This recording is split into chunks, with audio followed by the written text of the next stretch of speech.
Ooh. Ooh. What's that for? Last night. And that is to be rationed while you are with Ted, wandering around in the wilderness. It's going to be sort of lonely, don't you think, with just Ted and all those ducks and moose for company? I don't know. I've never understood why the plural of moose isn't mooses, or even meese. Listen, just don't bring one home, because Jamie will never forgive you if you pull in the driveway and you have Bullwinkle attached to your bumper. Right. Spare me. No, with my luck, the only thing I'll shoot with this will probably be my foot. Guns make me so nervous. Promise me, come on, that you will be very careful. Absolutely. Don't worry about a thing, honey. Anything I don't know about guns, I'm sure that Ted will teach me.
If now is a good time, we'd go out and grab that beer.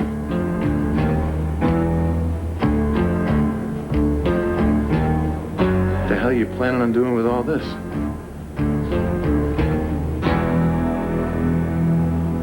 If Edmund had his way, I would have woke up this morning wearing a wedding band and a brand new last name.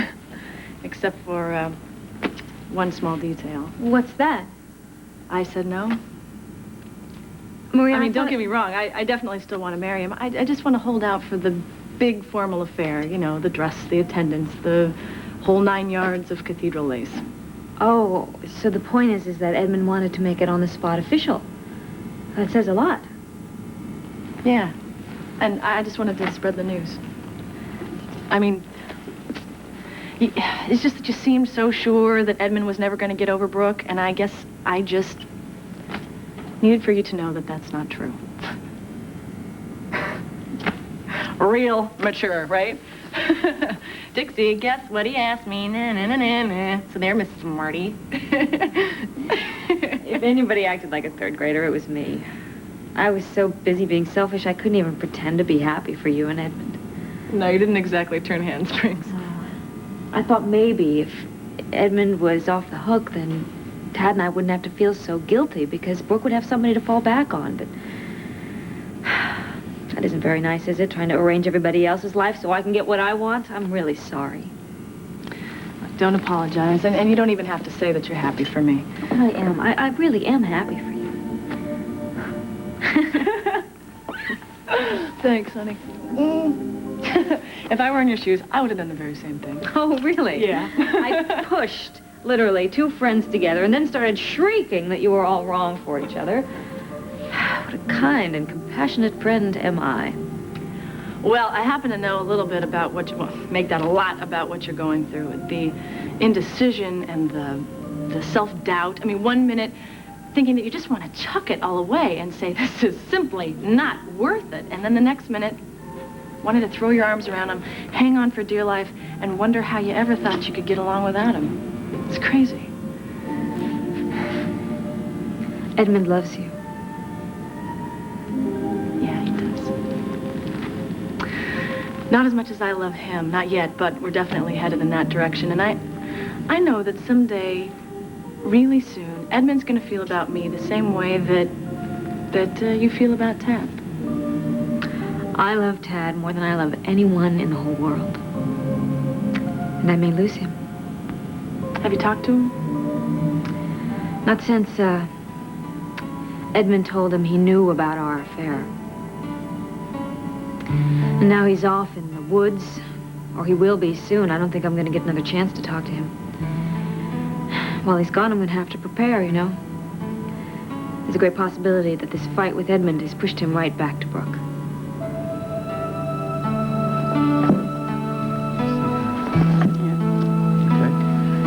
You know something? Never thought I'd see the day when I would willfully sleep on frozen tundra miles from nowhere. Well, you can change your mind and bunk with me. No, I can't. I've got to do this for all of us. I know. Oh, just being apart from you is not my idea of a good time. I'm going to miss you like crazy. I'm going to miss you, too. And I promise you, things are going to get straightened out one way or another as soon as I get home. Here's one way. Here's another.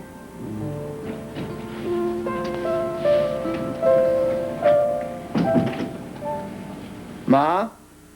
Ma? You sneaking in or out? In. Well, aren't you going to wish me bon voyage? Tell me to have a good trip? Ask me if I got plenty of clean underwear and my toothbrush? That's what Brooke is for. Now we know. Well, I didn't want to interrupt your sweetheart, and so you guys have lots of fun doing all those woodsy things that guys like to do. Bye-bye, sweetheart. No, wait a minute. Hold on. No, Petey's waiting on me for lunch. Would you relax for a second? Peter already ate with Jamie. Okay? Oh, well, Mama? still. What kind of fashion statement are we trying to make with these nurse's shoes, huh? Oh, these whole clodhoppers. Yeah, well, they're the only things that I could pry around my bunions. They have been bothering me something fierce. Well, happy hunting. Mama, the last thing you should be doing is cruising around town and your bunions bothering you. You know how bad it gets? Seriously, no, wait a minute. wait. Your feet are bothering you. Well, you should just relax. You know, put them up. Talk to me. About what? For one thing, this overcoat. You put more mileage on this thing in the last 2 weeks than Columbo sneaking in and out of here like some kind of spy. Ma? Just where do you sneak off to every day? Oh, you name it. Tap class, the hospital, cooking lessons. Oh, cooking lessons. Mm. Oh, that would explain the smell. You know, Opal, ever since you came in the door, I've had this yen for fried chicken. That's it. Mom, you smell like a fried chicken. I think I hear Petey calling. I bet.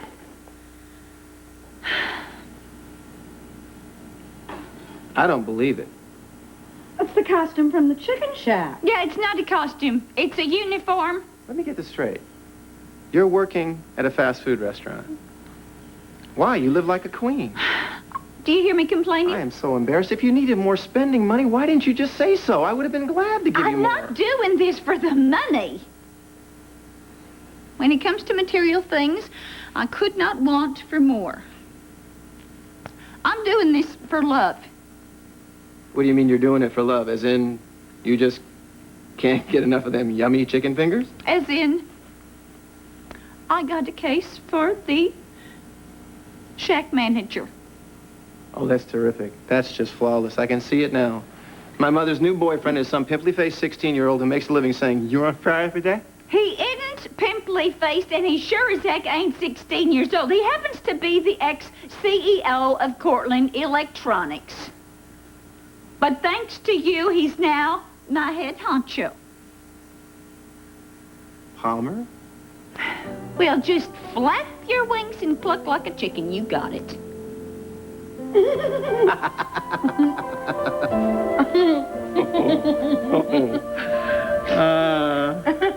Oh. After you left, I was thinking about last night and being close to you again. After we've been through so much stress these past few weeks, I couldn't let you go without telling you that when we made love. Yeah. What about it? Come on, Brooke, you know you can tell me anything. I know. I've let you down. Come on, this isn't about Edmund, is it? You can't keep going back over and over that. You've got to let it go. You've got to stop torturing yourself. Brooke, believe me, you've done nothing to be sorry for. You have not let me down. You are a fantastic mother to my child. You're the world's most wonderful wife, and in case I haven't told you lately, you are a wonderful lover. You have nothing to take back or regret. So is there anything else I can straighten out for you? Any other last-minute confessions?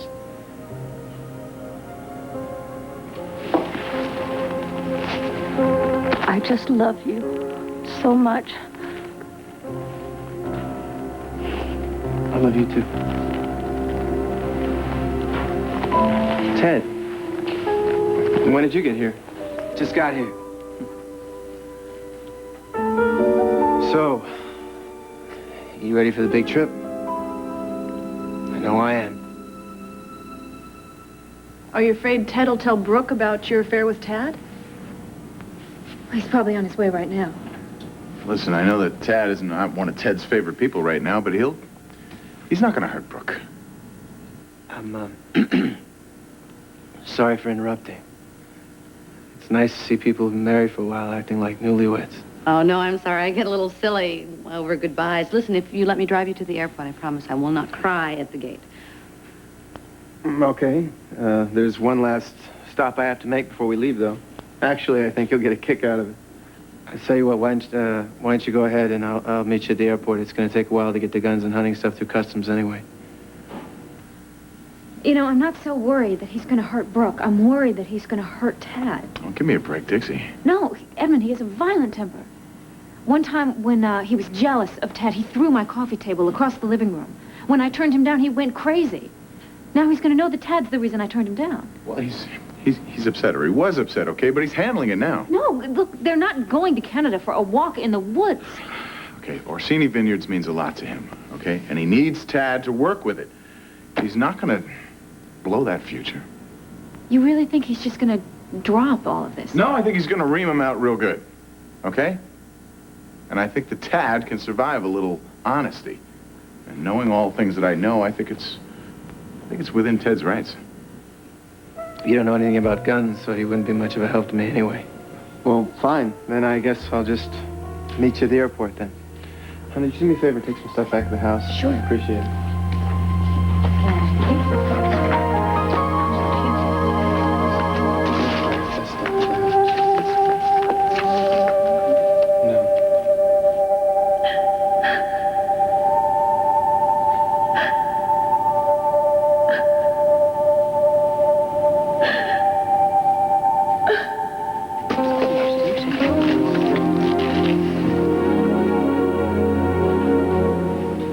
Maybe you're right. Maybe I'm just worried for nothing. She said everything's been so crazy lately, and, you know, Ted was here last night. Oh, my God. What? What is it? I know what Ted's gonna do. He practically told me. He's gonna kill Ted.